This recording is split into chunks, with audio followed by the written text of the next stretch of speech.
Papa, maman, Ndeko, vous qui vivez à l'étranger avec vos investissements au Congo, vous qui pleurez à chaque fin du mois parce que le locataire n'a pas payé ou un membre de famille a utilisé l'argent des loyers, vous qui avez confié la gestion de vos biens aux amis ou aux membres des familles qui ne savent pas combien vous avez souffert pour en avoir, vous qui à chaque fin du mois recevez des explications au lait des loyers, même vous qui êtes au Congo mais n'avez pas le temps de gérer vos biens, ne vous tracassez plus. Glicom est là pour pallier à cette situation. Gestion locale des investissements des Congolais d'outre-mer, Glicom en sigle. Nous gérons vos biens comme si vous étiez sur place ou comme si vous le faisiez vous-même. Avec un personnel qualifié et expérimenté, Glicom collecte vos loyers à temps réel, assure l'entretien de vos immeubles, vous accompagne dans l'achat et la construction de maisons en toute transparence. Aussi, pour éviter des conflits au sein de la même famille, confiez la gestion du bien commun à Glicom pour un partage équitable et équilibré à tous les héritiers. Pour plus d'informations, visitez www.glicom.solution ou appelez au plus 243 97 94 12 145. Papa, maman, Ndeko, yo motofani na mikili ya bapaya, to oza awana Congo, yo moto locataire ayokisa pasi po oza mosika, kolela esili. Na Glicom, kimia na motema. Bouyei malamu na Sarah, application ya Afriland First Bank et sali na téléphone. Salela misolo na yo na tango nyonso lingi. Na Sarah Banking, ezande bank na chombo na yo. Tinda mbongo na yo na bokengeli nyonso ata ofandi na ndako. Consultez solde na yo, landela ba crédit na yo, sala ba virement bancaire, senga cheke na yo, tope tuna motuna pona kokoso ya lolenge nyonso. Elongo na Sarah Money, biso nyonso tokoti masolo ya bank na chombo na pete nyonso. Afriland First Bank a komiseli biso libenga na ye na téléphone. Ata oza na compte bancaire te, salela mbongo na yo na téléphone na yo na kimia nyonso. Na lisungi ya Sarah Money, okoki kotinda pe kozwa misolo, kosomba crédit na yo ya communication, kofuta mbongo ya biloko sombi, tembe sili. Kende na lombango ko télécharger application na yo Sarah ya Bank Afriland na Google Play to App Store. Pe kimambango na agence Afriland o ezwami pene sika ofandi po ba activele yo Sarah. Sarah, Bank na biso et longo na biso bipai binso. Afriland First Bank, the pact with success. Très bien. Mbote na bino balandi nyonso ya bosolo na politique officielle. Misa ya lingala ya lelo ya tongo ebandi boza ebele liboso ba TV na bino. Motema likolo bobanda ikomitu na sango ya lelo pe kozalaka ndenge zalaki lobi na esengo kozalaka bongo kasi na kanda ekozala te to kitisi mwa motema pamba te o tozalaki nango ya koloba lobi l'essentiel yango tolobaki yango bozolanda biso na Luanda na Angola bozolanda biso na Lubumbashi ndenge na lobaki soki nkolo alingi Lubumbashi semaine prochaine tokozala wana na équipe ya bosolo na politique tozoya kosala musala semaine prochaine soki nzambe alingi tokozala wana tokoma pe na Kolwezi tokoma pe na Teke Fungurume tokozala pe na Kasumbale ça pona kotala réellement qu'est-ce qui se passe par rapport ya nyonso bouti koyoka mikolo eza koleka tokozala wana il y a pas de problème mais ozolanda biso pe na Congo central na Matadi na Boma Mwanda boza ebele boche TV moko bato ebele TV za radio te soko koti na YouTube obetika bosolo na politique officielle okomona ba vidéo nyonso pe okolanda biso na ndenge yo lingeli bo continuer ko s'abonner ebele bo continuer ko koma ba membre ya grande famille bosolo na politique eza libota munene yo moto s'abonna na note sala nyonso omi komisa okota okoma membre ya bosolo à travers abonnement na yo na page Facebook na biso bosolo na politique to okoti directement na compte YouTube bosolo na politique officielle bobo sanateke tozape na bosolo.cd zali site na biso www.bosolo.cd bo continuer kozala informer en temps réel tozo koma ebele Joël Nzampongo fait un travail exceptionnel. Je vous invite, les téléspectateurs, le peuple congolais, même le peuple congolais à Brazza en face, Binope Bokota Nakati Bolanda, Bosolo.cd, ça vous fera du bien. Vous ne serez pas déçus. Alors, il y a tant des informations, Toropé Sabino Léon Tongo, comme d'habitude, mais on va parler un peu de beaucoup de choses. Vous avez aimé certainement l'émission d'hier dans la soirée entre l'honorable Moukebaï Fumototo Bassanga et puis Maître Socrate, c'était une belle émission. Vous avez aimé, les débats étaient houleux. Beaucoup quand on a YouTube facilement pour la Rolande émission, il n'y a pas de problème. Coulage des recettes, on va parler de ça. On va les adosser à IGF et Utiko Bima, Lipa ya Moto Bima Gilobina Boutou, Tozolo Belango Lelo na Tongo. Seni, réforme, Tozolo Belayango, Tozolo Belape Makambu ya Congo Central, Makambu yango Zongi Lisusu. Bobo Sanateke marche Mounene Uteko Sala Mawa, mais na kati ya marche wana ba accusation ezali de part et d'autre. On va tenter de parler de ça. Reprise des cours, Tozolo Belango Mamouké, dossier à Snell, Tozolo Bapambate, Mikolo Ezakoya. Bako nommé ba mandataire ndambo batikala ki notamment na SNEL pe bako nommé. Alors il faudra pas ba politique ba tcha maboko na bango, ba kamada de personnes incompétentes, ba kamata des parvenus, des gens qui sont dépassés par les événements, ba to bazan expertise te mais lokola bazo répondre na besoin ya ba officine politique, ba récupérer bango ba tche bango place wana. C'est-à-dire que vous allez voir déjà otenga la komi PCA na SNEL. Otali mutu voyage à libosa qui est à la moine na Madrid. C'est-à-dire même Yemoko makambo atikala koyeba te ti akomi place wana zotu na bi mais SNEL a ndengeni. Eloko a liboso a bandi tango akomi PCA na SNEL ye mutu wana eloko nini ya moni et sengeli bazwa bureau na ye alongwa place SNEL a PCA bureau ya za na bureau na mususu. Ba bureau na ya pati yango $8,000, $12,000 les mois. Faut pas louer la $12,000. Messieurs, vous avez payé bureau comme on va louer 12,000. Si n'est la payé au bureau yo lingité, mo lingi bureau na yo moko. Oh yo poni na ndenge na 12,000. Soko landé liango vous ala $1,500. Ya zo bubaka moi 10,500 zo moi likolo. Bureau comme modèle wana mboka ngo eko kenda liboso te po ba escroc ba leki ebele et la plupart des escrocs baza ba politique. Baza ba politicien. Okomona mutu na cravate, o ba papa na biso za homme d'affaires. Papa na biso za politicien mais soko landeli rien de concret na mayele na bomoto moyibi penza mais bozaka na moyibi quartier mo boluka bokanza moyibi akokima mbango menzoka inda la cravate et ce n'est pas intéressant.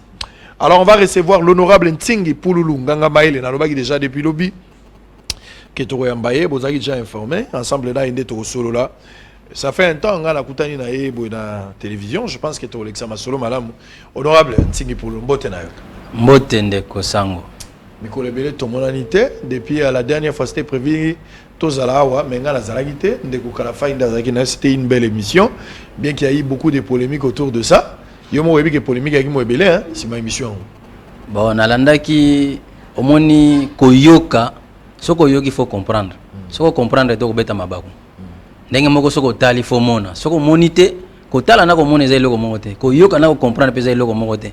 Bato balbaki mingi nalandaki pe ba journaliste nalandaki pe yo yambaki ba journaliste awa mais ndeko izuba meka ko corrigeango merci pour ndeko izuba pour ayoka ka bien balbayi ke non tinga fingi ba journaliste ezaki bongote na répondaki na question ya journaliste kala fa ya poser ba question à la hauteur ya Ntingi Pululu alobi yo nganga mayele yo mutu babengaka mutu mayele awa classe ningi to vandi boye bana 6e ka bakozonga basali examen d'état et sili ba classe nyoso etikali wana oya azoki na premier trimestre wana obakisi bopesi ka ba point amati ngana lobi ndeko oya lobi lika mwana atanga bien te Ntinga fingi ba journaliste omonde ngezalaki ya mibale dossier ya $2,000 ba bien Ntinga sengi $10,000 ye moko Ntingi vraiment mutu to pesa confiance comment ya ko senga $10,000 te ndeko na répondaki na question ya journaliste émission wana ndeko kalafa ya salaki émission pour la première fois journaliste a sala émission à bongo évaluation ya député nan bo sala ngote muta salaki émission ya bosso ya ko évaluer député za kalafa et muta li bosso évaluer ki Ntingi Pululu na yaki na bibundeli kalafa amoni musala ngana salaka abi mais ba député mususu to yambaka bango pe balobaka ke bosala na bino lokote ndenge nini bozo senga ba bakisela bino $2,000 ngana talisi musalo ngana sali grâce à Ntingi Pululu toyokanaki élection zaki na ba ambition misato que les médiocres ne dirigent plus que la gestion soit meilleure et puis respect à calendrier na constitution ngamu na saki article que avant de nommer quelqu'un tenir compte de son passé ya bo monaka gouvernement ou melaka j'ai été même invalidé à cause de ça. Deuxième chose ngai Ntingi pour moi découvrir pourquoi fonctionner ba futa makabie salaire nyo seki na frais de fonctionnement 65%. Ba kitise yango tina moins de 30%, ba kitise na 46%. Na tomboka na Assemblée nationale et yebani mokili mobima mais le quoi les Ntingi Pululu bolobela ki yangote. Ngai Ntingi pour la même réforme ebele. Na sala ki loi de loi pour que gestion toujours ba les peuples d'abord faut banana base. Base c'est le chef des riz. ngamu na bandaki yango na sali proposition de loi na côté ici tant ndeko kalafa ya mona bi to a exigé même ba vidéo heureusement ndenge na vanda ka boye na yeba te ke ndeko précieux muyoko boyoko ba intervention nga mingi za na parler du peuple ya récupérer kango précieux na suka ki parce que tunenga ba preuve za wapi na zaki na preuve moko te préfère le bina za na ba preuve a balancer ba preuve ezaki audiovisuel awa sur place tant ndeko kalafa ya monde ngona bi c'est que yo ça comme ça nga bi voilà comment vous avez reconnu que moi je travaille le quoi ba ko pesa ba député wana oba senga oba ngomba sala gelo côté na area ya musala bango bazana na libanda parce que le bakelo ko moko atina mwana ya zoba ennemi na tableau muninga na récréation peut-être le bango na ndenge ya ndengo na ndengona mais na kati ya parlement ezali bozana session mais ya zalaka na ba télévision bozana session ya zalaka na base mais redevabilité il faut travailler après si manango na vacances parlementaires ndé tozabo to na vacances ndé si manango badi ko kenena na base na ba émission ça dit aux autres se rendre compte qu'il y a des députés depuis que bozala wana il y a des députés qui ne travaillent pas bazora mbongo ya ofele ça le constat est clair yo yamba bangoti ba yebisa oketo ba dissoudre mususu aloba ko ngana landa e mususu aloba ko ba dissoudre le parlement mususu alobi to sala kana biso eloko te yo yamba bango na yoka te mena landa penga na yoka ka bien aza parmi bato bano dans les premiers na classe na yoka ka bien baloba na yo tout ça la keloko te siko lokola ngala sala ka musala oyo monani lelo oto la police scientifique criminalité comme makasi mutu na kena vision ya très élevé to ko sa police scientifique mutu no s'appelle ça den et ça qui makelele mais bolobeli yango te ba journaliste tango ndeko kalafa ya moni ngona albi c'est que yo travaille ngabi bon comme vous avez reconnu que na travaille et que ba député ba sala eloko te wana ba ko 2000 c'est que ngai ba pesa nga 10000 sangwe panzani tinga sengi 10000 pona nini tinga sengi 10000 tendeko ngai nazali moko ya bato batanga comment gérer un pays des rares personnes oba bazoki ba mbongo ya ko investir pour na formation ya gestion des états ezana biloko musuna ko bimisa ngo te mena bimisa ngo par mais il y a aussi un autre problème, peut-être Nayo, ça il faudra le reconnaître, hein? Peut-être la critique à Batou, il faut aider Bisso pour que tu évolues. Et bah, français, c'est sur base du passé qu'on vit le présent, c'est en guise du présent qu'on doit construire le futur. Peut-être aux Osenga 10 000 dans le droit, peut-être la manière de réclamer est trop arrogante. Peut-être na angle one. Au lieu de là, moi, je suis droit. Moi, je papa, est-ce qu'il n'y a pas possibilité au Pessanga 10 000 $? Au Tali n'a pas droit à au Pessanga. Mais le même enfant, papa au Pessanga 10 000, au Pessanga 10 000 têtes au Béban. Peut-être que l'obéli. Le droit peut être. Merci beaucoup, mais on a 10 000. Et ça, une manière de. Na senga ki pe mbongo te. 50 000, 100 000. Voilà, na senga. Ils ont réclamé que Naza a besoin de considération. Te na réclamé ki ngote. Ezali question à répondre.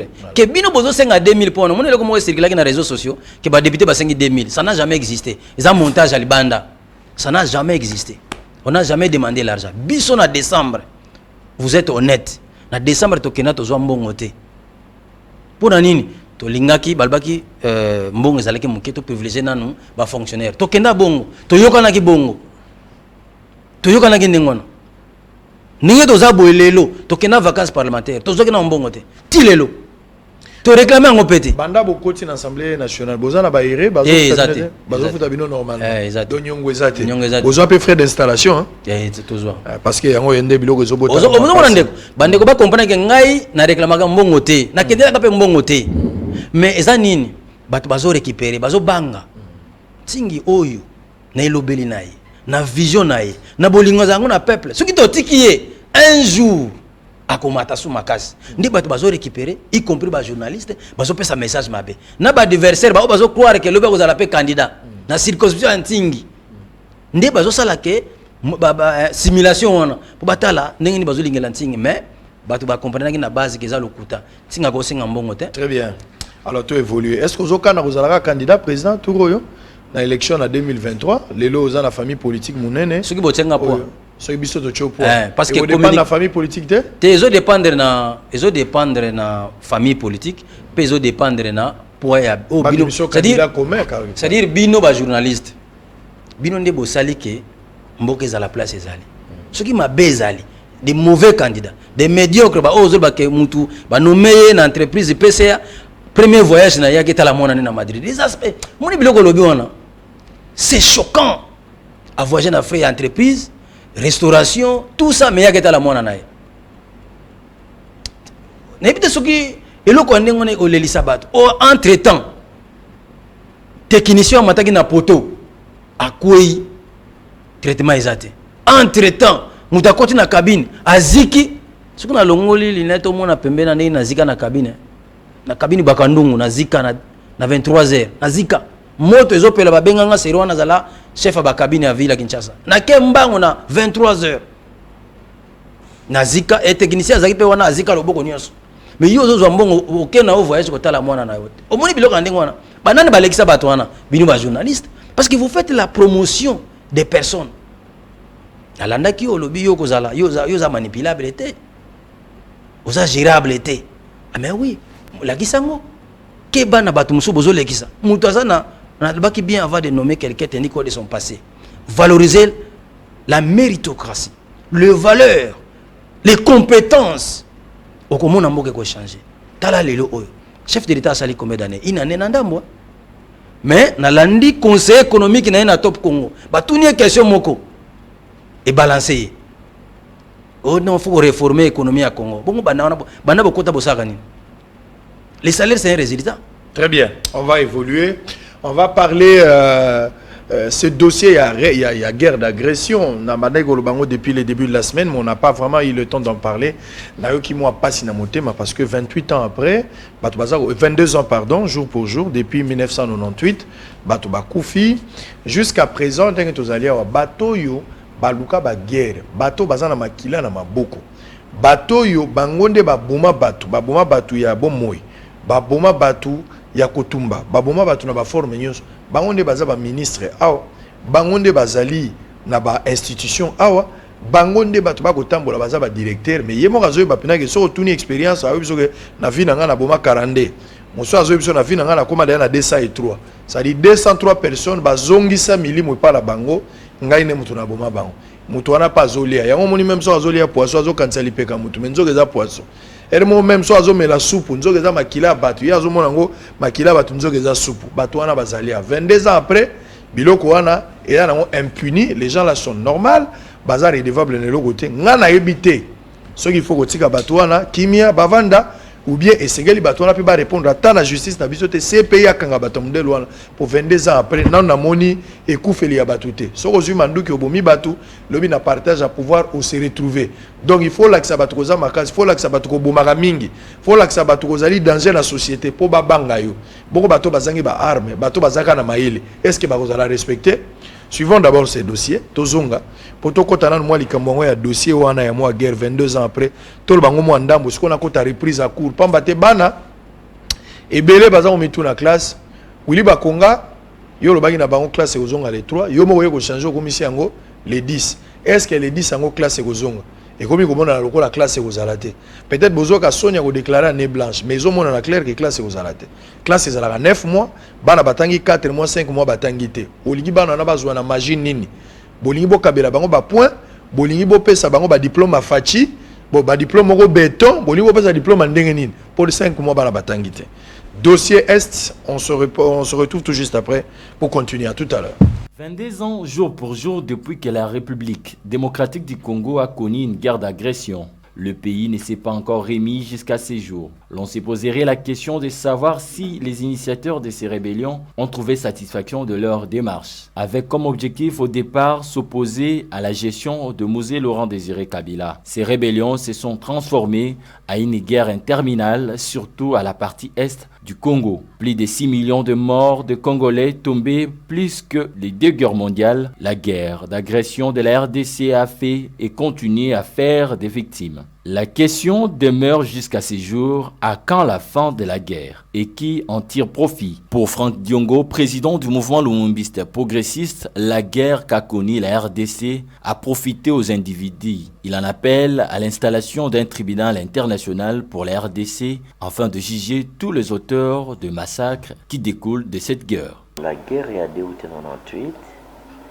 c'était l'agression l'agression ya mboka. Mboka ezalaki agressé. Tant mboka ezalaki agressé, va se servir na bana mboka, ba congolais mosusu ensemble na ba pays étrangers pour na ko agresser mboka. Soko tali évolution ya guerre. Les mêmes gens qui s'étaient affrontés, ba komi ba alliés lelo. C'est dur que Bitumbana, ils ont un intérêt personnel et abattu. Ils ont un tina ya mboka te. Bato nyonso basala ba crime na Congo pour na Bitumba. Pour nous c'est seulement na Congo, il faut qu'il y ait un tribunal et que la ke bango ba répondre. Nga nazo senga na Congo pe tribunal pénal international sur le Congo et cause en Congo tout comme on a pays mosusu. Barnabé Milingagno, un ancien rebelle, pense qu'il n'y a jamais eu de génocide en RDC, mais plutôt des conflits communautaires qui sont à la base de ces massacres. Il invite par ailleurs les autorités politico-administratives et militaires d'assurer la sécurité de la population de l'Est. Bitumbe Bandaki na Congo, pas seulement en 98, mais en 90, ne Bitumbe Bandaki. Bitumba wana bandi ko boma batu. Batu effectivement ba kufi ebele et déplacé pe batu ebele. Mais la définition à génocide sur le cour pénal international et lobi boyi. Ezali bato ba kaneli ba silisa batu mususu. Ce qui te rend définition à la cour pénal international au Congo génocide o esalema ezali contre ba ema na contre ba nyamulengi. Bangonde bazana droit ya kozala défendu comme Batou, peuple au Bakanela qui va exterminer Bango. 22 ans après, les personnes qui ont mené des rébellions sont aujourd'hui pour certains des responsables des institutions, d'autres des personnalités influentes dans la sphère politique. Pendant ces temps, les victimes sont abandonnées à leur triste sort. Est-ce la justice sera faite pour tout ceci, comme disent les Anglais, au wait and see. Très bien. Alors, honorable Ntingi Pouloulou, 22 ans après, il y a des gens qui circulent librement, Batouba Koufa, massacre etikali impuni. Cela ne sert pas de leçon na Batou Oyoyo, Bazalaki, commanditaire, acte, mais de l'autre côté aussi, victime, Mungsa Bandekona Bango, se réjouir de la justice en Mboka, même à Tabat Barozon à la bonne moïté, la justice a fait le travail. Deko, to Kendaka Musikate, Yosa parmi Batou Oyo va vivre 18 ans. Et puis, accession à alternance, il y a Tshisekedi au pouvoir. Ce qui Tshisekedi est le président de la République, et ça pour Nabiloko. But Balemba Kiliwa, pour Yassili Sayang. Les assos aériens qui résoudent, qui se plaindre de sauter. Il ne faut pas que nous continuions dans la veille d'impuissance. Tshisekedi est président pour terminer ça. Toyambaka ministre de la Défense dans l'Assemblée nationale. Bayagina ministre de l'Intérieur. Tout solo lito à lobby. Question moko. Oh non, toki na huis clos. Assistant babimi, caméraman, journaliste babimi. To tika na kata huis clos. Phrase moko alobango 7 fois. Bon, tuninga mitune belé pour na guerre ici là, mais nazana besoin ya assistant, nazana besoin ya soutien sincère. Je pèse les mots, nazana besoin ya soutien sincère. Je me répète, nazana besoin ya soutien sincère. De part et d'autre, nous avons besoin de soutien sincère. Na senge na bino nyonso penza. Nous avons besoin de soutien sincère. Ah, papa, le ministre de la Défense, à lobby, nous avons besoin de soutien sincère. Mais il a tout dit. Que bato bazo créer une sécurité wana, bazali, na ba institution, na ba wana, et partout. Et c'est ça, président de la République, étant commandant suprême des forces armées. Félix Antoine Tshisekedi aye la ki pona biloko on est là qu'il se prenne en charge asa musala na ye ayaki po yembela ka beto te ayaki po sisa biloko ana ala ki sakaza beto aye bi yango avant comme président a déclaré que biloko na foi ici là aloba même qui a créé unité sur ko sala base na Beni. Combien de temps il est en train de faire batu nyoso azokuta na bango ba obstacle asani Moutou a outé le bawana. Oso yambaye awa. Aloba po Félix azwa kimia. Fa coopérer na bango. Bango baza banani. Barnabé. Opesa ki information te. Nga na landa pa na yo. Na landa yo. L'information est passée, la présidence en est informée. Nani est informé de la situation. Tango zo lukolo. Eloko moko lobi na ibandele awa. na quartier bozoluka moyibi nzoka nde o muna kana cravate wana moyibi. Mais mutu aleki na territoire bi po bozwa kimia. Siko kimia na lingala pour que vous soyez en paix. Qui doit être en paix? Vous Congolais. Il faut négocier avec moi. Alors les mois là c'est qui? Qu'est-ce qui reste à comprendre? Président Félix Tshisekedi aux Congolais, oya qui pose 6 abilo koana. Tika makama ben veille d'impuissance. Alors on va prendre reprise Yakour comme je l'ai dit au début ici. Reprise Yakour, Bakonga trop de promesses. Bakonga est comme on clair, apparemment. Bakomi ko luka bazong sabana classe na nanko soit pour bakabela bana ba diplôme bakoma na ba souvenir ya COVID-19 au diplôme à COVID-19 to bakoko ko selote to pesi bango diplôme ya fachi beton wana nde nazomona esprit ya bakonga ndenge nazomona ebite so nazo se tromper mais nazomona bon. Troisième, ils sont habitués, quand je parle ils sont habitués ezali ba ministre o ba le kakawana na la plupart de gens au travailler en abilo avec examen d'état. Bambongo ba na ba futaka pour na dissertation. Bambongo yo ba na ba futaka pour examen d'état. Bandenge nyoso ba tu ba ganyaka wana. Macaron. Boyebi mama macaron ndenge ba na ba futaka. Do bazo mona so ba déclarer année blanche. C'est que mbonga macaron wana chaque année bazanga ba souvenir. Mona lupango wana ya bumbu na somba na mbonga macaron. Omoni o ya gombe kasi macaron ya 2018. Donc ba mesana. Ce qu'on va pas déclarer année blanche. Classe ezalaka 9 mois. Bana batangi 4 mois. 5 mois batangi te. Diplôme nini bolingo pesa bana. Diplôme nini. Classe nini bolingo tangi sa bana. Ya ndenge nini. Ya ndenge nini. Bo pesi batu banani ba masque. Lelo église, je vais dénoncer un truc. Église de réveil. Les églises kimbangistes, toutes les églises en général. Oh, Israël attaque les églises de réveil. Moi j'ai un problème avec les églises de réveil. Quel problème? Et les églises du message du temps de la fin. Toutes les églises protestantes musulmanes, Batubarozonga ba culte les 16 parce que les 15 est un samedi. Église Yoka Soni côté que la batu masque était. Église Yoka Soni. Tant église pasteur azo linga bonga manakop abandote que la batu masque, ate que la batu gel. Pasteur alinga comme ça gel spirituel papa, gel spirituel il y a des dans la pharmacie, il y a pas de gel spirituel. Oh, l'esprit me met en... Il y a des gels spirituels. Quand je mets la main dessus, j'essaye de prier, j'appuie. Tu sens l'onction. Il n'y a pas de gel spirituel. Si vous aimez les fidèles, achetez des gels. Si vous avez la cantine, il y a une entrée. On t'a soukoli maboko. Masque wana ata liputa batu bazo salisa mutu na mutu. Tobo une église comme te pokota il faut masque ya église. Ça masque ba bondela ponango. Toyebi fonctionnement de l'église, toyebi. Laissez les gens calmes. Tous en a soif ya koyoka lilo banzam. Tous en a soif ya ko communier mikolebele. Laissez-nous calmes. Ne nous empêchez pas avec la vente ya ba masque na bino. Ça je ne suis pas d'accord avec vous. Honorable Ntsing. Reprise de cours. Est-ce qu'on peut envisager aujourd'hui quand même na réunion lundi na ministre ya EPST. Weli Bakonga ba députés nationaux ya ville à Kinshasa. Kokisi ya ville à Kinshasa. Conduit par honorable député national Godard Motemona, as président na biso ya Kokis, to kendaki comme na ministre ya EPST, Willy Bakonga. Bazalaki bangomi balé pour la première fois na ministre nyos to kenda ko luka ba solution ya ba peuple pour la première fois ministre Willy Bakonga baza en harmonie na vice ministre na ye Didier Boudimba. Bazalaki bangomi balé wana. Je les ai félicités à cause de cette harmonie. Donc coalition FCC cash ils ont vivre na kati ya EPST wana. Alors nazwa ki parole en tant que promoteur.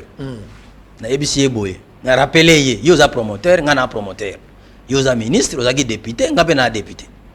Parlons sérieusement. Na talisi calendrier scolaire presque to sukaki. Ndenga utol ba bana batangi 4 mois tekali 5 mois non. Bana classe saison en septembre.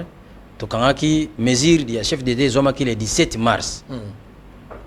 Donc, batangaki 6 mois et tikalaki 3 mois. 3 mois. Fallait avril, mai, juin. Et tikalaki 3 mois. Donc, en termes de pourcentage, 2 tiers, il y a enseignement, bah consommer qui en. Et na bana 6e, et tikalaki ba 2 chapitres. 2 chapitres maximum. Nanga nantingi cours silaka na fin mars cours esili avril babani ko travailler ba item parce que mois de mai bana basala basi sango mingi na centre avec ba prévendre ba dissertation français oral jury pratique tout consort voilà alors toyokana ki boye toyebisiye est-ce que probabilité ni toza boye année blanche ozomona ngote ministre a répondre ngalobi ndenge yo moko ndenge ovandi wana bana 6e est-ce que ça année blanche toté na vérité bana 6e basi saka programme na bekole sérieuse lokola ya biso basi sa programme etikala chapitre moko to mibale let na dessin etikala kana chapitre moko le transport de l'énergie électrique na pesa ki ngo à travers télévision mais point on na yebisa ki boye soki boyoka na chef de l'état que classe zonga totala ba contrainte du point de vue social bat ba va ndako depuis mars ti juillet 4 mois bateka kate grand marché kangama bato bazaki na zando basala kate na gombe bakota so gombe te ba misale kufaki même ba banque comme na difficulté ko futa bato c'est que macaron ezala ofele macaron ofele wana soko le macaron ofele macaron examen d'état dissertation do ba frais ezala te l'état zo ba frais wana ça c'est une bonne idée ministre alobi oh non mais ndenge nini gratuité ngongabi non gratuité za na école primaire na secondaire nano yete ba papa ebelé ba école ebelé enseignant baza impayé obiso to sala des exceptions parce que ntingi de gala vivre pour les autres cause exemple ya ntingi te opesa ngo bato nyonso parce que mutema ya ntingi za mutema nzambe ningo lobi na ki lobo lobi dona kacha mutu zali nzambe à travers mutu do bolingo nzambe acha na nzoto ntingi za nzambe à travers moi c'est pourquoi ntingi vivre pour les autres yango moni malgré confinement mes enseignants ont toujours été payés ah yo zo futa quand même enseignant ah oyebi olobela kandete oyebi molingi ko lobela te non je ne suis pas informé ngana eloko na yebi s'il vous plaît eloko na yebi na école na yo gratuité enseignement alors que Kabila était encore président de la République, ça je peux témoigner. Je n'aurai pas le temps. J'étais vu prendre en charge école primaire gratuite. Na mona balbinos ou personne vivant avec handicap n'engé to benga batouana ba futaka pété panayo. Ça moi-même j'ai vu, je peux témoigner que gratuité yo appliqué dans une école privée bana ba futaka. Ça je peux témoigner. Mais paye à enseignant pendant cette période Covid-19, moi je ne suis pas informé, tu m'apprends. Donc, l'enseignant n'a pas en retard. Depuis mars, avril, mai, juin, j'y ai en foutité. J'y ai en foutité. N'a pas on a confus avec nous maté, sur na fouti ndambu, plus ça qu'à l'osso, n'a pas ça secret, n'a pas ça kabang. Ben enseignant côté ya ba école pemene ba yokana ba sali collectif des enseignants de Selemba au Bumbu, ba yoko tikira ngaba biso biso za ba électeur na yo kanisa biso. Wana za mutema malamu ya ngai. Na onzamba pesa ngai. Mais ba ninga musu ba école musu ba souffrir. Alors, ceux qui enseignent à tangi sakazo souffrir, ba para ba vana nandako, ba na mbongo te, ba vani tala zando, ba zando, parce que zando nenge za bongo, ezaka pepeli na 30 000 personnes ba teka kuna. Heureusement ucho zonga. Oui. Loko les zongi ngwana. Mais papa, tala passe nenge za, ya on a senga ke ba frère wana ezala ofele. Mais place wana neto yoko na ite na ministre. Ministre lobi en tout cas honorable, ofele wana eko simba te, botika bana ba futa total nenge ko sala. Bon. Na yebisa ki eboye. Dimanche, le col a jour à Souka parce qu'à l'obit, tout tourne pourquoi reporter qu'à l'obit, reporter parce que tout ça qui n'a pas bon côté, bah masque ça au cocaté, faut disponible dans l'école. Pour na yebisa que Kinshasa, tout ça na 96 000 élèves en 6e des humanités, 96 000.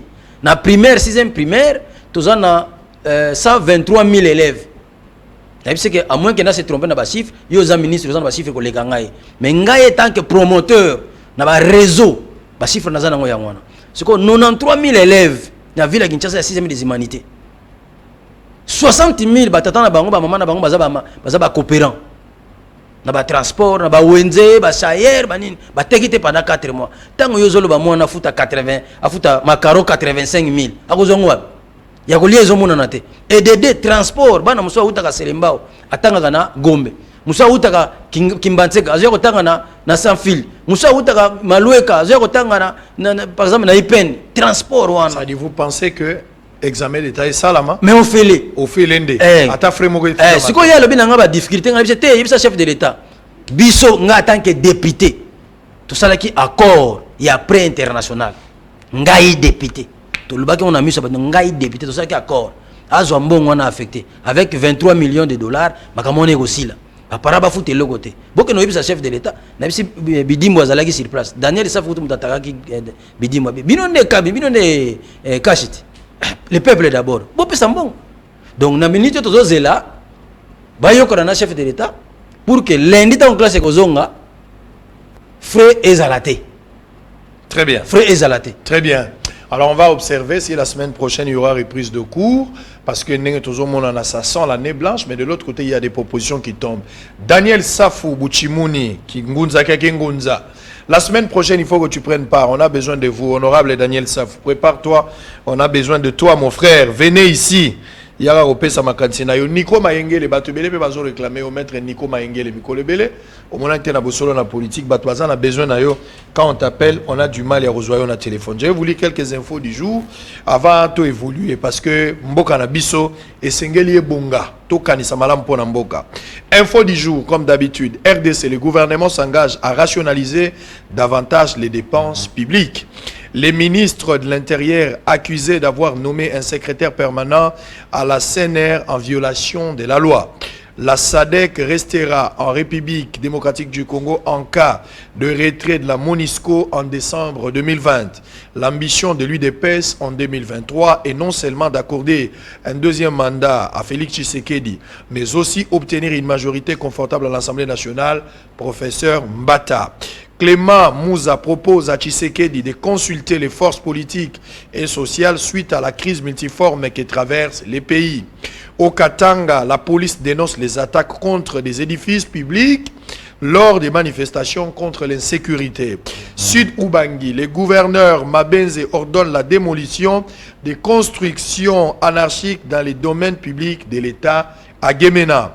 L'intolérance au Congo central, l'ASBEL, le jumeau du Congo interpelle Gilbert Kankonde.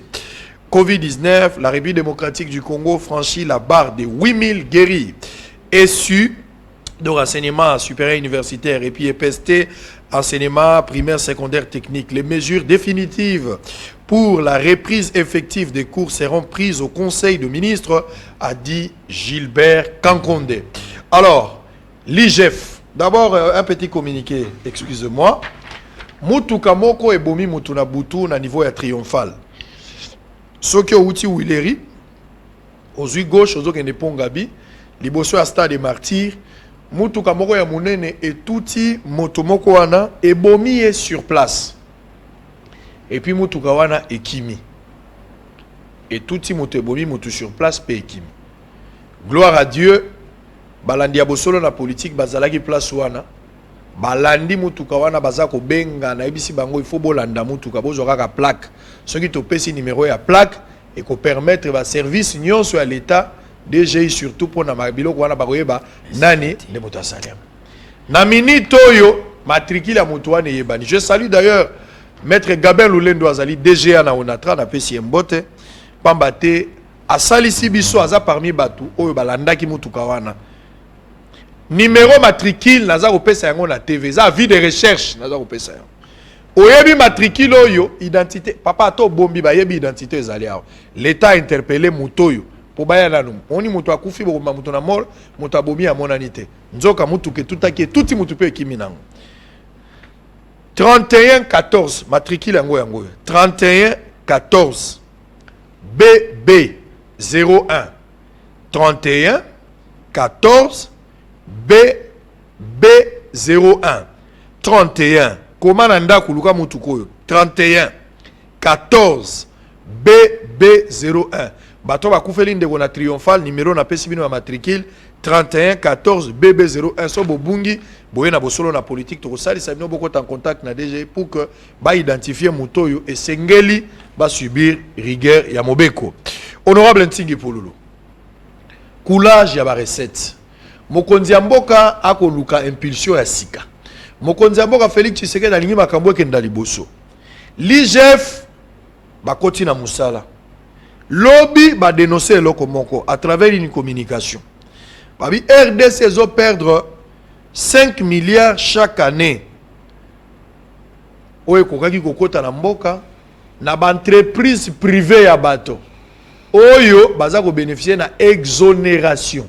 Exonération est l'incoloba nini yo population yebite. L'incoloba ke moto asali société au moni société égale to salaka enquête moko nanu to silisi yango te to kutanaki na bato ndambo to kutanaki na bango tina boma na matadi selon quelques personnes o to kutanaki na bango ba expliquer ki biso que société égale et futaka ba taxe ya l'état te, c'est-à-dire ake ko so babilo ne libanda aye nango awa mais azali ko futa taxe à l'état te ba longoli ye taxe yango nde exonération bango bato bazo gagner belé mais bazui le kasa ya l'état et kimisi bango et longoli bango bakoki ya kofuta bato wana bazo gagner mbongo ya ofele balobaka ngo pona égal au total les ali 1326 entreprises to société ba oyo eza ko sala eza ko kimisa 5 milliards l'état za ko zo eloko te yo zanganga maele yo ndo salaka constitution punitive ezaka constitution malamu biso no solinga ki soki lelo ba ko voter constitution yango nde kota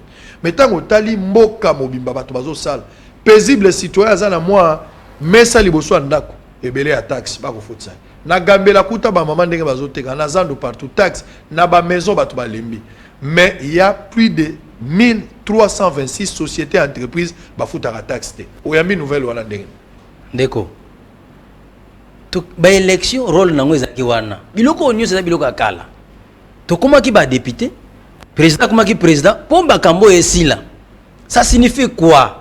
Ça s'appelle gestion. Qu'est-ce que signifie gérer? Gérer signifie bien utiliser les moyens mis à votre disposition. Ces moyens sont 1 personnel, 2 matériel, 3 financier. Donc le président de la République n'est pas wana. Ce qui a moni na boy, azomona biente à la tilinette. Obi serimo to sala no émission moko boy. So na la tilinette azomona baté belé ba prisonnier. Mais so na longol na mona bango baza honorable excellence. Vous vous souvenez? Si, si. Président de la République, tanga commis président. La gestion, je me répète, gérer signifie bien utiliser les moyens mis à votre disposition. Tout ça, on a combien d'entreprises? Et comment fonctionnent ces entreprises? Est-ce que le président, et si un expert naïe, va expliquer le régime financier, chaque secteur, chaque entité, chaque service, chaque division, chaque direction, et chaque département, pour comment la direction générale, comment il fonctionne. Oui, puis mbongo bonne ko taka na mboko. Oui, ndeko. Tant on a commis député na moniolo ko mo isala nga pasi. Mboko eza na mbongo aliboma. Mais ki na posa bato. Mboko oyo eza na mbongo ya liboma. Ndenge to vandi kaka boye KCC, entreprise minier KCC, faut appeler ça 250 millions. Après ça on a jekamini tango nanu ba viena ba koti nomination ça qui problème wana. 250 millions mutezo tambola nango boy.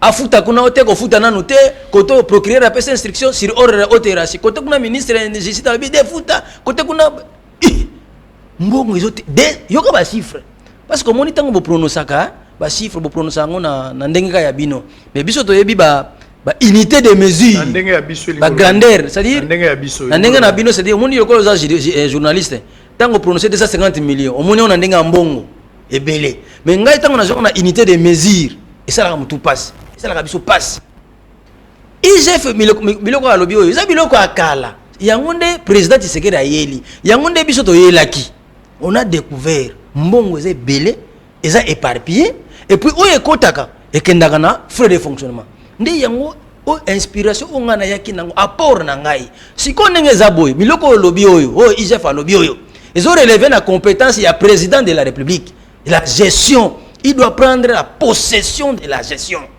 et ça ayebaki yango avant comme président. Mais justement biloko yango ekabola Félix na Kabila parce que na kati ya entreprise o emonani la plupart ya entreprises majorité d'entreprises selon IGF n'enquête on basali communication na bango la plupart des ya famille ya Kabila. Donc on peut conclure à ce stade ici il y a lieu de voir, je ne sais pas comment tu vas prendre ça, que ceux qui n'ont pas mboka na biso ezali na situation désastreuse au toa nango lelo, situation précaire au toa nango lelo, situation infrahumaine au bato baza ko bika nango, c'est que famille Kabila ndaza na base nango parce que la plupart de la société oza exonéré ezali na famille ya Kabila.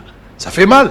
Oyebi yango eza déjà ko kabwa na FCC na cash. Non, oyebi bato ebele ba boma likole na komba Kabila.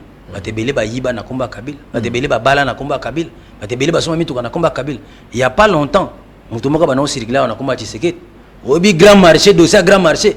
Il y a un certain monsieur qui disait que c'était l'ami personnel de Tshisekedi. Mutu moko azotambola na bakatanga kuna terre rezo sala na katanga olobaki yango awa makambo sala na katanga tax ono ya ki ya Tshisekedi. Est-ce qu'il est au courant de ça? Yana batebele azo exonération na me ya komba Kabila. Si c'est vrai, Félix Tshisekedi, chef de l'État, mais que dit la loi? Asa la tokomona, ne kofi alobanine. Ce que oyoki aïe, ce que zuye, ce que bakangi bato, oyoki ya solo, bokomona bakolo na bango. Mais ce que Tiki par exemple, bon, pourquoi il a été élu président? Pourquoi il est président? Je me répète, gérer, c'est bien utiliser les moyens mis à votre disposition. Ces moyens sont matériels, personnels et financiers. Donc, s'il est lot, président de Big Bazan va Congolais boni. Est-ce que ça tourne na Congo awa l'homme le plus âgé dans l'âge nini comme on est na vanda kawapi asala nini na vina l'homme le moins âgé na Congo o yatangi mingi te azana classe azala nini nombre ba diplômé en mboko oyo ba o basala gate chef d'état yebi yango nombre ba to bazana licence gradué ba o basala gate ayebi yango papa gérer gestion moni bi ngana za mfumo nzinga to bota makanga na za c'est na bota mana libota oyo alignement ya gestion ezali na mfumu nzinga biloko to lobaka oyo bazwango au sérieux président aza président ça fait plus d'une année mais tant na zoka biloko je me rappelle que nana bazui possession à gestion te tant na zoka biloko oyo na landa ki conseiller économique et chef de l'état na top Congo j'ai beaucoup regretté donc bazana na ba étude hein bazana ba étude non économie à Congo faut qu'on repenser yango au moni toujours produit nanté n'habite bango siko bazo réfléchir ndenge nini biloko o nyo ces aliba avait d'impuissance une année après pouvoir et afati ils ont réclamé que non mbongo exonération donc bango ba yebite comment l'exonération signifie quoi tout ko voter ngo na nini to boya ke loko na tango premier ministre ayaki to boya ke makamo exonération wana. Alors on va évoluer très rapidement Likambwa Seni dans la Rometuna chef de l'État, je pense qu'après cette enquête, serait souhaitable et toko ta quand même na likambuya procès mon sous procès avec exonération. Là nous avons suggéré un procès exonération. Alors le bail nayo tango bakangi kamere. Oyebi mukolo mususu ba ekoli ba otambo na Yesu. Siko ba pharisien. À un certain moment on me maka Yesu na ba tentation à papa. Ote bon oto moni ko kokango mais soko zali mwana na moto kamata libanga komisango lipa.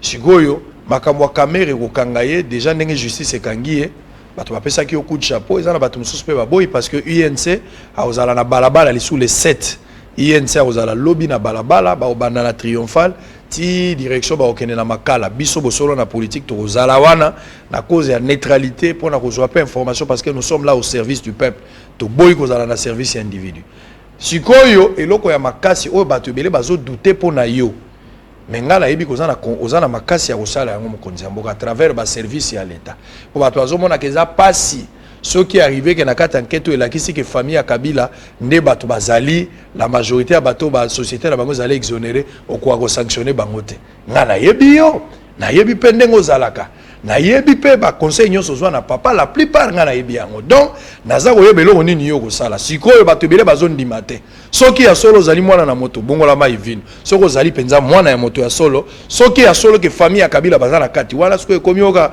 moto mo pharisien mo abelele eza mutambu mengala na confiance ko sala yango yo kanga bato te me mobeko kanga bato ndenge sengeli ezala mobeko ya l'état. Alors on va prendre la CENI botala na likambango ya CENI etikali nango pendant bato muso bazoloba malonda parti en passé bato muso bazoloba te malonda zaka ka fwazala maintenu nani azoloba solo na ya lukuta est-ce qu'à ce stade ici et sengeli tokende na dialogue ndenge démarche ya 13 parlementaires ezali bien que ezali rejeté na bandeko ya FCC c'est de leur droit aussi mais peut-être déjà accepté par un petit nombre de gens ou un grand nombre de gens. Suivant en image la CENI ce dossier on revient pour prendre la CENI tous doit juge et puis aussi ça la makambo snel à tout à l'heure. La question de la réforme de la Commission électorale nationale indépendante CENI avant l'organisation des élections de 2023 divise la classe politique. Si pour les uns, on doit poursuivre avec la procédure normale, c'est-à-dire continuer avec l'installation du bureau de la CENI, les autres s'y opposent. Jean-Paul Kayangou, cadre du FCC, estime qu'on doit continuer avec la procédure de l'installation du bureau de cette institution d'appui à la démocratie lancée avec l'entérinement de Rossar Malonda. Le bureau était déjà en voie de l'installation. On a choisi un président qui a été entériné par l'Assemblée. Nous allons reculer par rapport à quoi? On ne cède pas aux caprices de gens ou aux intérêts des autres. Et ces intérêts-là, ils sont partisans, il faut le dire. Ils ont de l'intérêt derrière ça. Donc, on installe les bureaux, que les choses avancent. Nous n'avons que 2 ans, la 4e, la 5e année, nous serons aux élections. Pourquoi ça n'a pas été fait pour le mandat passé? Pour Maître Clément Mouza, cadre de la Mouka, la réforme de la CENI vient avant tout pour un processus électoral apaisé et crédible en 2023. Réforme, toujours senga réforme.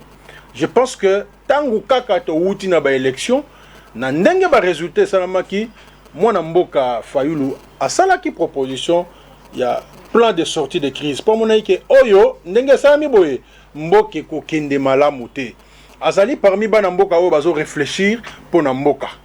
Asala ki proposition, il y a plan de sortie. Batu ba seki, batu ba ko seka. Mais lelo, to suki wapi. Et lo ko nyonso na mboko ekomi crise. Aucun de transport crise. O mata moto crise. O zana na kolia crise. Kotanga ya bana crise. Covid pe eye ko bakisa crise.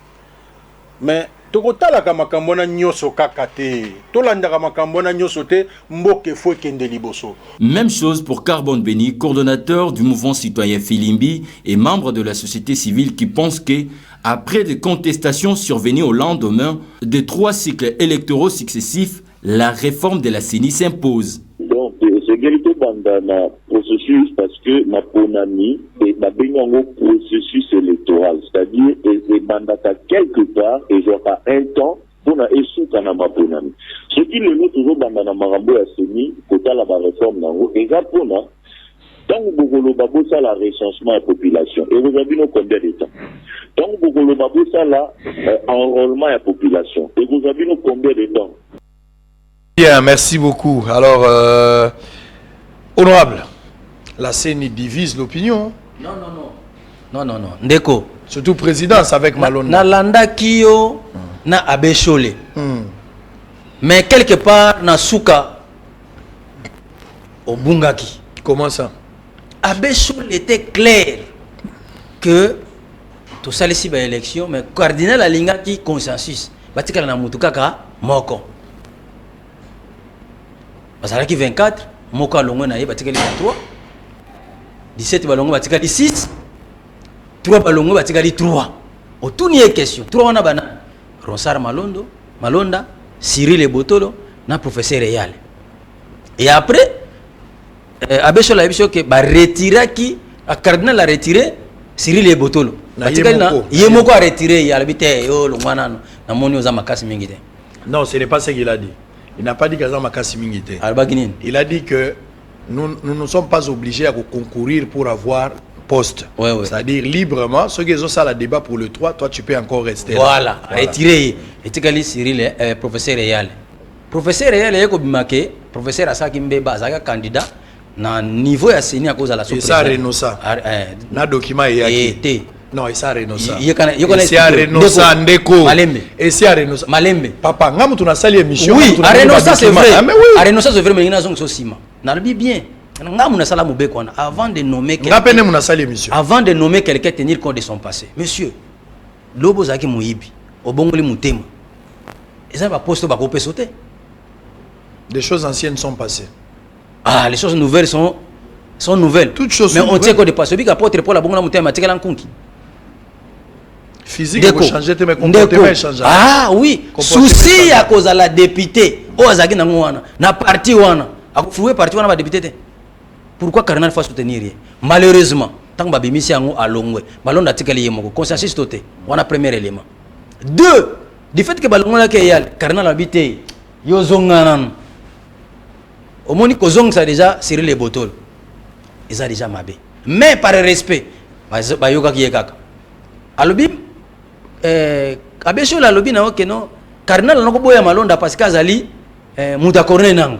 Temuta corner ngate azali cuisinier à tricherie. Cuisinier à tricherie. Yenda lamba ka tricherie pe na pâtissier. Ba allégation grave. Mais Qui est Cyril Ebotolo alors?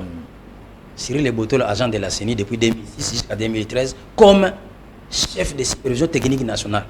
Superviseur technique national. Entre Yena Malonda, qui est le vrai cuisinier. Bangonio soit mabé. Voilà. Ça dit faut que la bangonio soit. Yango moni. Ndeko. Batu yokati.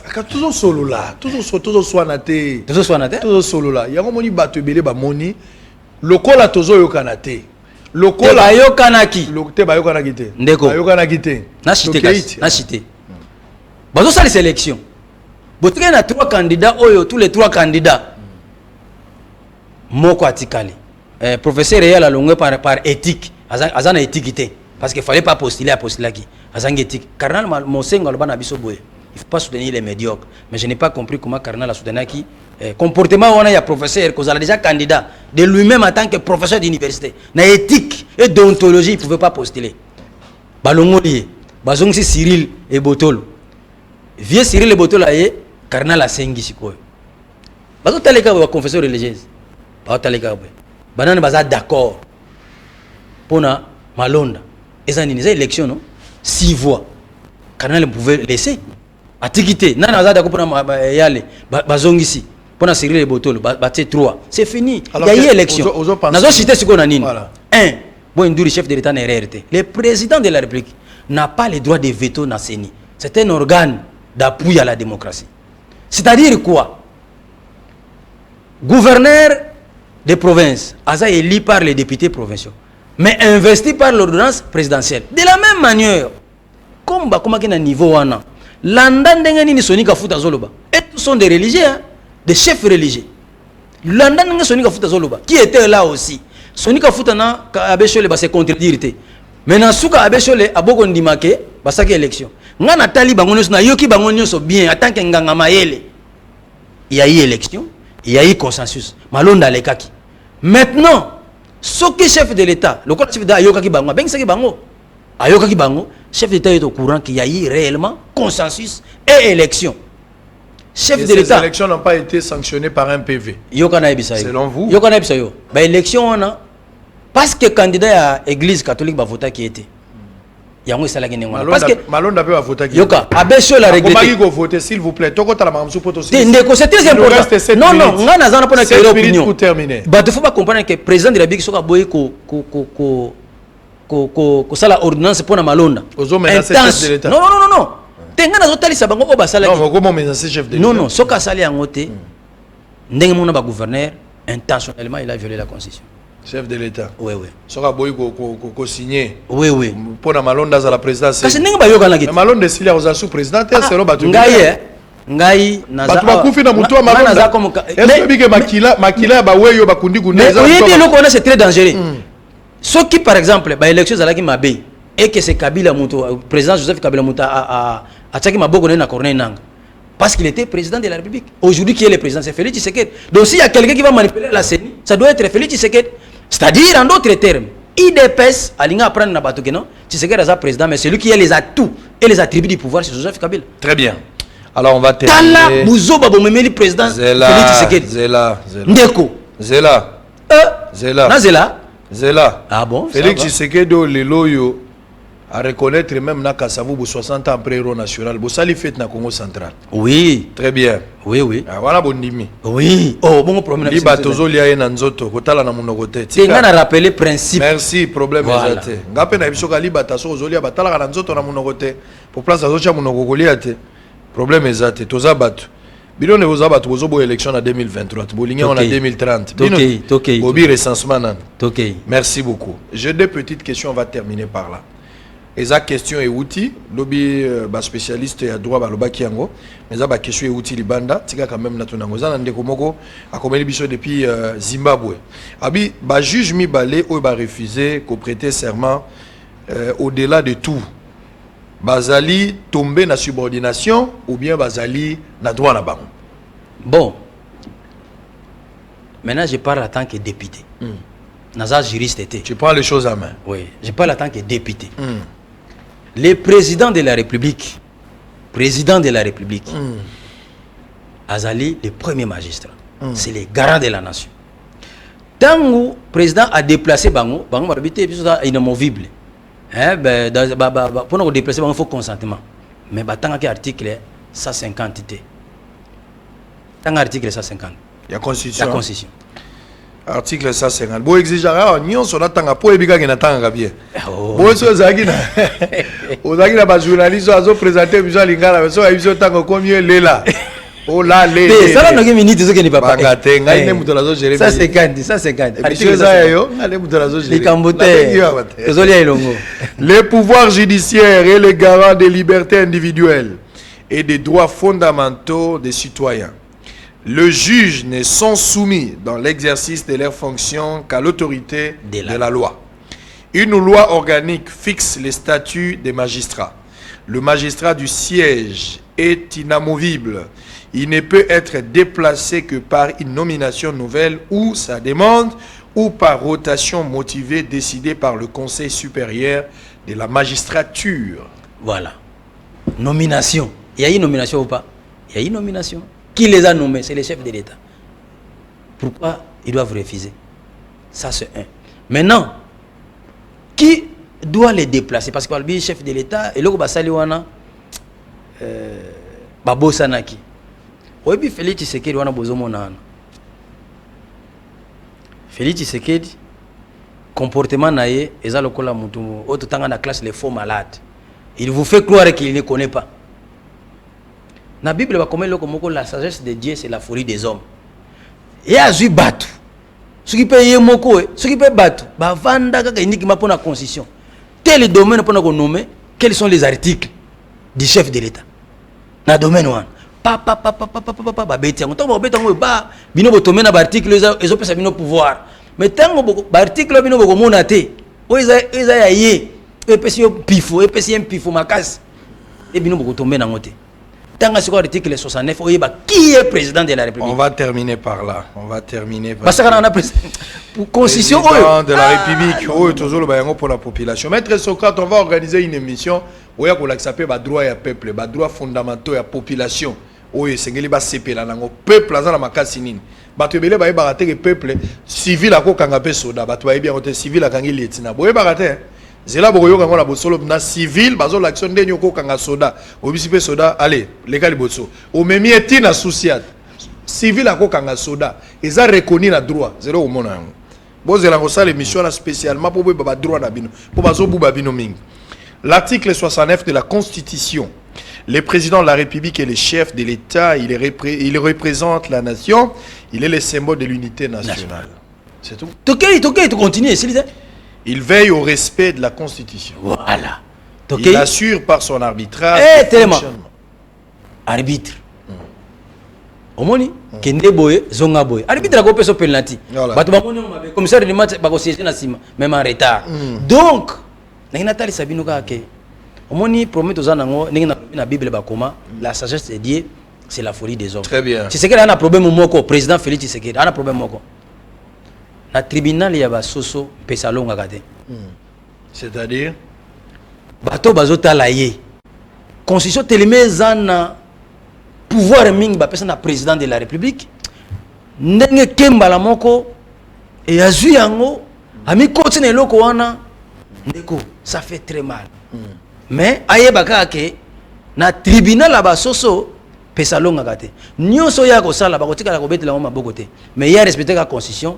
Bah juge loko basali d'abord en un mot bah c'est déserté bah c'est rebellé bah c'est déserté bon c'est rebellé c'est trop dire bah c'est déserté pourquoi parce que cérémonie on est kozonga souté très bien or ko bosani ke bobosa na teke na lors des invalidations Félix za mutu moko boye a bomba makambuka avana na e ba invalidation ile kaka na cour constitutionnelle avanda ni aloba elokote metala ngonga yeko agir. Très bien, merci beaucoup. Peut-être Bobo Sanaki. Il y a eu clameur publique. Ba milongo ngoya ko milongola tala kaleva milongoli O comprendre?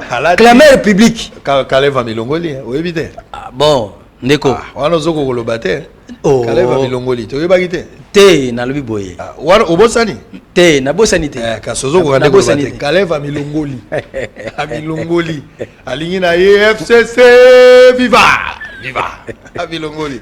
Te asali pe mingi omoni mutu so asali pe mingi bongo balongo bongo soda longo la bongo yo za genre enseignement ko milongo la bongo oh Mais soda belé démobilisation. Ah bon soda yo penane ngozolo babulu ngozo appuyer soda akola tanae chemise moko ba dessiner Félix. Soda lati chemise ba dessiner Kamel. Soda. Yo ça Jean-Anel. Te zaki lamba za chemise za longi ya kabilo mona ki monte. Abana komeka. Abana omeka na balabala. Taera za ka place akobata mozo meka na triomphal. Oyoki bana sonité. Très bien. Très bien, dossier SNEL. Bosala ki meme moko bo adresser na ministre ya énergie. Na lingi na yeba na mukuse o expliquer ba imboka contenu ya mémoire nezani. Bon, premier ali boye. Nazotala mboko mondenge banda Félix Ayaki président de la République ngana komi député. Toyokana ki nini? Peuple foazwa musala. Musala utaka na maloba pamba te. Oyebi France na baka banda kala. Un pays développé c'est un pays industrialisé. Et pour industrialiser le pays, il faut de l'énergie électrique. Makambo bazo sala wana président Joseph Kabila na pouvoir na yetango azalaki. Asalaki nyonso pour que Inga 3 na grand Inga Salam. Mais bano kumbeka na ba théorie. Vele kota climatiseur avant tout. Talaka ndete gratuit enseignement. Biloko to zaki nango bien. Pour asala nga mais bazo kumbena vele kota na climatiseur et consorti a longwe gratuité ya mobimba salamité. Ndenge moko na problème ya Inga. Nyonso ba étude de Salama na 1957. Tout ezanga na tanga na école SNEL. Ngai ntingi na tanga na ntanga na école SNEL. Na silisi na sala na bana ko sala na SNEL avant comme député. Makambo nyonso bazo vandela wana eza nango président de la République. Yango na komela ki bango. Botika ko luka muta bo moyine seka ba wei. Bozo sala ba étude Salama ya Inga 1, ya Inga 2, ya Inga 3, ya Grand Inga. Ba pesa nyonso. Na 1957, na 1970, na 1975 parce que SNEL yeko créé en 1972. Na 1970, na 1972 ba yeko barrage Inga 1 et moni combien d'exploitation. Na 1975, SNEL a bengi sabatu. Ba ya visite ya place wana Inga. On a déterminé même nombre de machines ya Inga 3, ya Grand Inga. Yeko za na 52 machines, chaque machine aura 750 mégawatts. Donc parc wana yeko za na 39 000 mégawatts. Site nango yeko za na 150 mètres. Débit au bazana ngo besoin ya maille, quantité ya maille, ça 27 000 mètres cubes. Et si basala Inga 3 au bazona basala wana.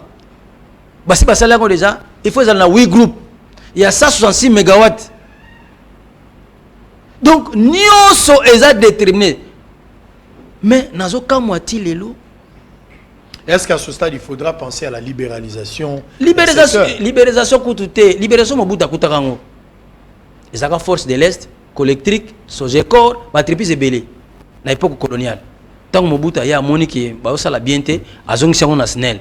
Ndenge toza boy to ka problème moko un groupe d'individus. Musana moko kosaka ba chef de l'État. Alors ce qui courait et vendi bienté misala ko créer amete. Ndenge toza boy président Félix Tshisekedi défi na ye ko pesa ba congolais misala. Na ko pesa ndakisa moko olobaki awa bosali site bosolo.cd oyebi .cd wana na aliaka mbongo tuna muta créer le site wana écoute na kesa l'état te na Congo besoin de foutre na poste na Congo à peu près 2 500 sites ya .cd zali chaque réabonnement par année surtout tika minimum $100 pour ça 40 €, $100 ba 250 millions zo kendeka kanengwana. Mais tala ba gens au CPT. Tala ndenge mbongo zokende. Très bien. Et puis cellule économique à chef de l'État. N'évitez pas on ne produit pas. Na peso exemple moko. Terminé par Mboka oyo. Na peso exemple moko président Félix Tshisekedi. Tika makamba continuité. Balobaka mieux vaut prévenir que guérir. Ou te ko engager ba médecin. Mais on est à guérir, mais ko prévenir. Depuis comme président. Et si on engagé déjà ba vétérinaire, et si on engagé ba agronome misala on nzamba pesa mutu même otangi classe T ya liboso ezali pêche agriculture na élevage. Très bien. Misala wana d'abord ezo salamate. Merci. Engager ba vétérinaire dans chaque territoire, chaque secteur, chaque village, chaque secteur. Merci. Ba vétérinaire, ba agronome, ba moniteur agricole. Merci. Pour que tout banana nous produire en interne. Merci beaucoup. Merci beaucoup. Nous sommes arrivés à la fin, merci beaucoup. Communiqué officiel, les DGRK, numéro 01, DGRK, DGE, DC, CEDUCOM.010, HNK 2020. La Direction Générale de Recettes de Kinshasa, DGRK en sigle, a l'honneur de rappeler à tous ces aimables et contribuables personnes physiques et morales assujetties à la retenue sur loyer que l'échéance pour s'acquitter librement de leurs obligations du mois de juillet 2020 est fixée au plus tard ce lundi 10 août 2020. Pour ce faire, ils sont tenus au respect de la dite échéance, faute de quoi les dispositions légales et réglementaires en la matière seront d'application. Signé Isangame Labotouli Joseph, directeur général AI. Très bien. Bossolo la politique et Koumina Souka, merci d'être venu. C'est moi qui vous remercie. Au Pessibiso, l'essentiel. Makabozalaki tellement pété, moi ressemble na vrai ou faux, ils ont été pognés sur tellement pété. Na lingaki na répondre eloko mona monaki ya na ebité dossier ngo ndenge nini na landaki émission yambaki ba député akala. Ya ba député akala dossier à DGRK. Ba fundi Godempoy. Ah kotanga komo na été pardon. Donc pardon. Ezali ngana zaki député provincial. Mbongo wana yaka tango ngana zana nkuna. To qualifier kango ke ekopesa mabe za mbongo na bisote il faut ezonga. Alors Sapu Mutazalaki président de fin Sapu, aki président ya bureau provisoire. Alors tant Godempo ya koti abenga pe biso na boy na ngabo a rappeler biso eloko pardon na boy tengai samangage otara te plateau za ngai président assemblée provinciale président assemblée provinciale abenga biso pour signifier biso que faut ça la lettre mbongo wana ezonga parce que ça ya biso te ndembongo wana kina na hôtel de ville mais tant on a landé na koyoka ke ba futa ke ngomba député na comprendre ngo pe na bien te donc très bien. Moi j'ai des données oyo bango bazwa des comptes na bango na 2011 ba député akala bazwa des comptes na bango na 2011 na ko fournir yo ba élément wana na date bazwa ba mbongo wana mais koloba ke mbongo wana assemblée provinciale afuta ngo ba député wana. Très bien, merci. Na boyo tanga kombo na pona makanisi ya mabete ke nazana ngo contre kombo ya ndeko wana. Mais soko tangi deux fois ba osenga droit de réponse deux fois. So 5 fois ba osenga 6 fois. Ah OK, donc, merci. Na lingi ya moté. Na tikali na osenga na ba congolais. Toza ba député, oza président, oza ministre, eza pona musala. Président de la République, le peuple d'abord. Luka eloko ba bengaka contrat de performance. Aussi ne saka ba gouverneur contrat de performance. Toza wapi. Très bien. Ba ministre contrat de performance ezap. Mutu musa ko sote ngana za na FCC. Qui t'a dit que FCC signifie médiocre? Très bien, merci. Qui t'a dit que cash signifie incompétence? Les joyeux anniversaires. Merci beaucoup honorable Nting, nous sommes arrivés à la fin. D'abord Ntoya Bandwenga na pesi joyeux anniversaire depuis Paris. Joyeux anniversaire Ntoya Bandwenga mon ami, je te salue. Alors Maître Tyson à Bienne. Maître Tyson aux en Suisse ou en AP. Pesanga la photo à Maître Tyson à Zamona na terre télémia za mon eno amukolo à Maître Tyson. Pesanga la photo na joyeux anniversaire Maître Tyson aux en Suisse. Joyeux anniversaire, joyeux anniversaire, joyeux anniversaire Maître Tyson. Aux en la Bienne, ville Morézan la Suisse ou na pesi ombote joyeux anniversaire longévité. On va prendre aussi un jeune frère Moulandi Monen na bosolo na politique, étudiant à l'UPC, Simon Baya, moi na ya papa Chim, Chim Wetu, oazona d'abso depuis Kamako, regarde le jeune étudiant de l'UPC, Simon Baya, il est très beau, trop mignon, donc Moulandi Monen na bosolo na politique, Kendali Bosso, mon jeune frère, regarde, il est là, il pèse pas moins de 80 kilos, donc joyeux anniversaire, les beaux gosses, donc tu as de l'avenir et nous t'aimons, Bosso la politique te jette des fleurs et nous te soutenons. On va terminer spécial joyeux anniversaire à mon ami. C'est une surprise, à Ebagité que dans au Salango Lelo, il fallait quand même naïbsaï. Christ Elongo Selemani, Oza Pembe Kolekangai. Chris Elongo Selemani. Joyeux anniversaire, joyeux anniversaire, joyeux anniversaire, Chris Elongo Selemani. Joyeux anniversaire. Et où tu es pas, Papa Sango, chef de poste, officier de permanence Tata Malungi, journaliste Nabiwan, Topesi Ombote, et joyeux anniversaire, longue vie à toi, Selemani. Mise Komi Nasuka, Yemba plus blanc que la neige, tombola maboko place okei parce que kendaki au Capernaum akutani na baye kolibaye. Mingi bateau basopaka na terrain bango bayaka na balete. Bazaka na ba chaussette mikuse, bazaka na ba kilote toboka, bazaka bana mo bana ba mayandi trou mais basopaka mingi nde biso. Tozana biso na valeur te, mais toko sala mwa musale ko sepelisa mwa bato. Poli bango bato bamonaki pamba yango nde simbandako. Soko kweli kolona ngai okobuka na mais soki na mateli okotika la putulu. Kimia na mabota na bino tokutani na pourquoi pour le même travail. Bye bye. Honorable Ntingi. Merci Madame la Présidente. Ici, on parle de renforcer les capacités par la formation, le recyclage des éléments et agents de la police nationale congolaise, de l'Agence nationale des renseignements et de la Direction générale des migrations. Puisque nous parlons de l'insécurité, l'insécurité fait allusion aux criminels. C'est ici. Puisque le lieu du crime est sacré, c'est ici où la commission devait parler de la police scientifique.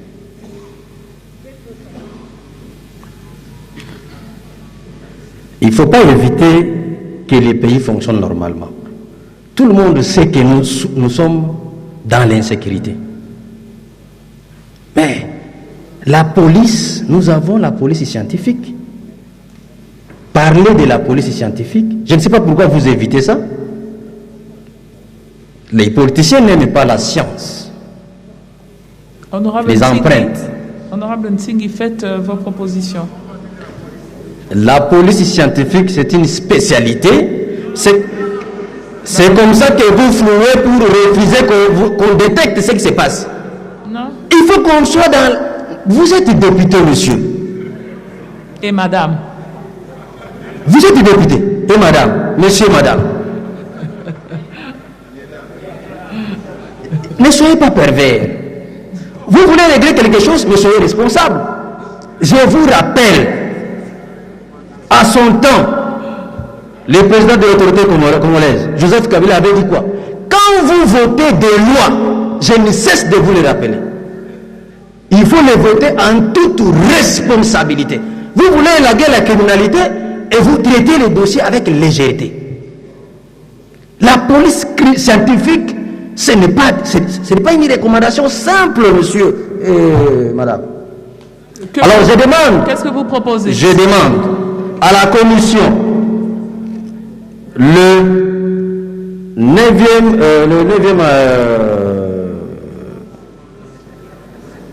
recommandation. Je veux qu'à ce niveau, que la commission devait concrètement parler de la police scientifique pour spécifier, dire que rendre opérationnel la police scientifique, l'équiper et lui doter d'un fichier, le fichier ADN de tout Congolais. Pourquoi? Parce que le lieu du crime, je vous le répète, est sacré. Lorsqu'on tue quelqu'un, au lieu que la science fonctionne, ah Nzambe, ah Seigneur, Honorable Ntingi, s'il vous plaît, le temps.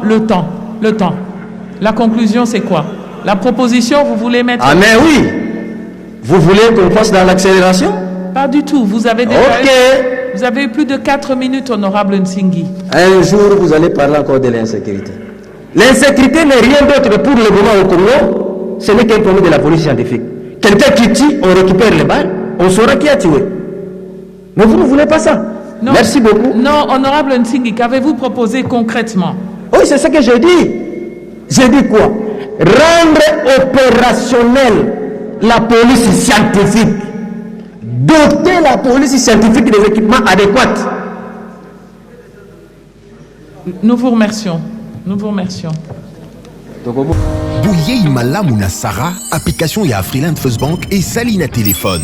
Salela misolo na yo na tango nyonso lingi. Na Sara Banking, ezande bank na chombo na yo. Tinda mbongo na yo na bokengeli nyonso ata ofandi na ndako. Consultez solde na yo, landela ba crédit na yo, sala ba virement bancaire, senga cheke na yo, topé tuna motuna pona kokoso ya lolenge nyonso. Elongo na Sarah Mani, biso nyonso tokoti masolo ya banque na Tchombo na pete nyonso. Afriland First Bank a komiseli biso libenga na ye na téléphone. Ata oza na compte bancaire te, salela mbongo na yo na téléphone na yo na kimia nyonso. Na lisungi ya Sarah Mani, okoki kotinda pe kozwa misolo, kosomba crédit na yo ya communication, kofuta mbongo ya biloko sombi, tembe sili. Kende na lombango ko télécharger application na yo Sarah ya banque Afriland na Google Play to App Store. Pe kimambango na agence Afriland o ezwami pene sika ofandi po ba activer le yo Sarah. Sarah, banque na biso et longo na biso bipai binso. Afriland First Bank, the pact with success. Papa, maman, Ndeko, vous qui vivez à l'étranger avec vos investissements au Congo, vous qui pleurez à chaque fin du mois parce que les locataires n'ont pas payé ou un membre de famille a utilisé l'argent des loyers, vous qui avez confié la gestion de vos biens aux amis ou aux membres des familles qui ne savent pas combien vous avez souffert pour en avoir, vous qui à chaque fin du mois recevez des explications au lait des loyers, même vous qui êtes au Congo mais n'avez pas le temps de gérer vos biens, ne vous tracassez plus. Glicom est là pour pallier à cette situation. Gestion locale des investissements des Congolais d'outre-mer, Glicom en sigle. Nous gérons vos biens comme si vous étiez sur place ou comme si vous le faisiez vous-même. Avec un personnel qualifié et expérimenté, Glicom collecte vos loyers à temps réel, assure l'entretien de vos immeubles, vous accompagne dans l'achat et la construction de maisons en toute transparence. Aussi, pour éviter des conflits au sein de la même famille, confiez la gestion du bien commun à Glicom pour un partage équitable et équilibré à tous les héritiers. Pour plus d'informations, visitez www.glicom.solution ou appelez au plus 243 97 94 12 145. Papa, maman, Ndeko, yo moto fandi na mikili ya bapaya, to oza awa na Congo, yo moto locataire ayokisa pasi po oza mosika, kolela esili. Na Glicom, kimia na motema.